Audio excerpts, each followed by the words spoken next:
नागपुरात अंमली पदार्थांच्या तस्करी विरोधात पोलिसांनी पुन्हा एकदा मोठी कारवाई केली आहे.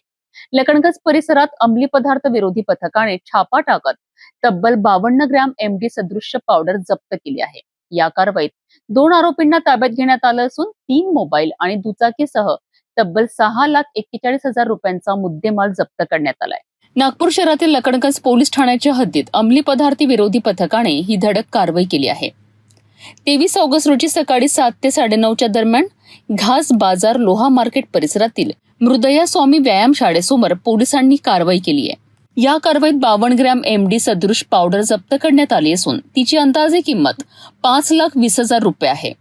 यासोबतच 3 मोबाईल फोन आणि काळ्या रंगाची ऍक्टिवा दुचाकी असा एकूण 6,41,000 रुपयांचा मुद्देमाल पोलिसांनी ताब्यात घेतला आहे. या प्रकरणात शेख इजाज शेख मेहमूद आणि जीवन कांताराम बारापात्रे या दोघांना ताब्यात घेण्यात आलाय. तर कुणाल गबणे आणि दर्शन चरडे हे दोघे सध्या पाहिजे आरोपी असल्याची माहिती पोलिसांनी दिली आहे. पोलिसांच्या माहितीनुसार आरोपी क्रमांक 1, 3 आणि 4 यांच्या विरोधात यापूर्वीही एनडीपीएस कायद्यान्वये गुन्हे दाखल असल्याचा पूर्व इतिहास आहे. या प्रकरणी लखनगंज पोलीस ठाण्यात एनडीपीएस कायद्याच्या कलम 8 क, 22 क आणि 29 अन्वये गुन्हे दाखल करण्याची कारवाई सुरू आहे. अंमली पदार्थांची तस्करी आणि विक्री करणाऱ्यांविरोधात पोलिसांकडून कारवाई आणखी तीव्र होण्याची शक्यता आहे.